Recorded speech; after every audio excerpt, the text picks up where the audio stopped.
Hai anak-anak, udah mulai bosan belum di rumah? Sabar, tinggal seminggu lagi, semoga suasananya cepat kondusif ya. Kali ini kita akan belajar tentang air bersih. Apa sih yang disebut dengan air bersih itu? Nah, air bersih itu sebenarnya dapat dikatakan sebagai air bersih kalau dia sudah memenuhi tiga prasyarat. Tiga prasyarat itu ada syarat secara fisik, kemudian ada syarat secara kimiawi, dan syarat secara biologi atau mikrobiologi. Nah, kalau secara fisik itu syarat yang gimana sih? Secara fisik itu syarat yang kamu dapat lihat dengan mata kepala kamu sendiri gitu. Contohnya apa? Contohnya tidak punya rasa, tidak berbau, tidak keruh, tidak ada endapan, kemudian tidak berwarna. Nah, itu ciri-ciri air bersih secara fisik. Kalau kamu lihat, misalnya kamu nyalain air tuh, kemudian kamu kasih ke ember, nah di embernya itu ketika lama-kelamaan tuh kok kayak ada pasir-pasir ya. Nah, itu berarti air di rumah kamu nggak bersih. Terus gimana dong caranya? Caranya gampang, kalian beli yang namanya penyaring air. Kan ada tuh kalian beli penyaring air, nah itu bisa untuk menyaring, biasanya isinya tuh ada kerikil, kemudian ada pasir-pasir yang digunakan untuk menyaring si air ini biar partikel-partikel endapan yang tadi ada di dasar dari ember kalian itu bisa kesaring sama si alat penyaring ini. Nah, yang kedua apa? Secara kimiawi itu berarti ada di dalam kandungannya gitu. Jadi nggak mengandung yang namanya racun, kemudian dia juga tidak mengandung zat kimiawi yang berlebihan, kemudian pH-nya cukup antara 6,5 sampai 9,2. Nah, kalau mikrobiologi gimana? Kalau secara mikrobiologi berarti dia tidak mengandung perkumanan. Nah, ada virus tuh, ada bakteri, ada segala macam bibit penyakit itu di air itu harus nggak ada, baru dikatakan air bersih. Kalau seiprit bu adanya, ya tetap nggak boleh, itu bukan air bersih. Nah, gimana nih caranya biar air bersih ini tetap ada di rumah kita? Yang pertama, kita harus menghemat penggunaan air. Gunakan air secukupnya.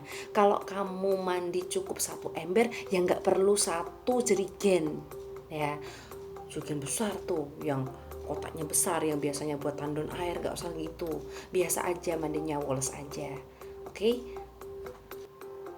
Kemudian ada baiknya juga kalian membangun lubang resapan di rumah biar air hujan bisa masuk ke dalam tanah dan jadi persediaan air tanah, biar kita nggak miskin air bersih.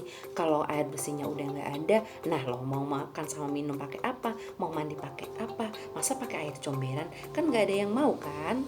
Kemudian kita juga bisa membantu dengan menanam pohon. Kayaknya sederhana banget kan, tapi pohon itu adalah yang membantu peresapan air. Makanya dengan menanam pohon kalian sudah membantu untuk membuat cadangan air tanah. Kemudian bisa juga kalian lakukan dengan menjaga agar sumber air itu tidak tercemar. Caranya gimana? Buanglah sampah pada tempatnya. Ya, jangan dibiasakan membuang sampah di sungai. Emang siapa yang mau mungutin? Ya, buang sampah di tempat sampah, nanti biar diambil bapaknya tukang sampah buat dibuang di tempat penampungan akhir. Nah, begitu. Terus bu, sebenarnya apa akibatnya ya bu kalau semua orang itu pada buang sampah sembarangan? Wah, banyak banget nih akibatnya.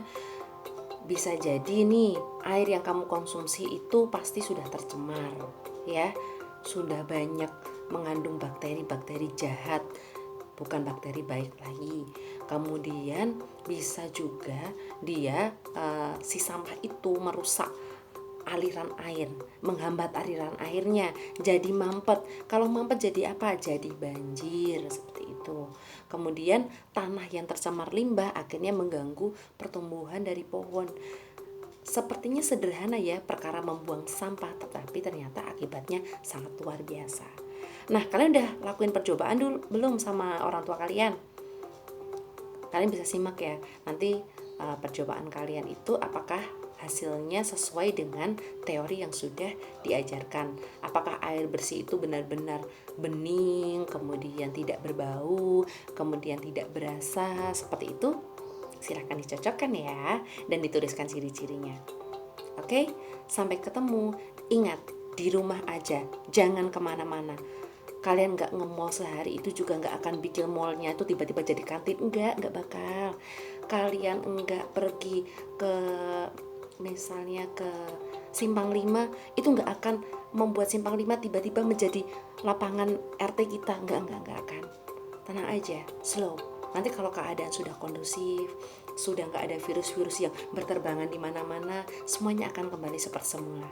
Stay calm, keep healthy, be happy. Salam sehat perjuangan.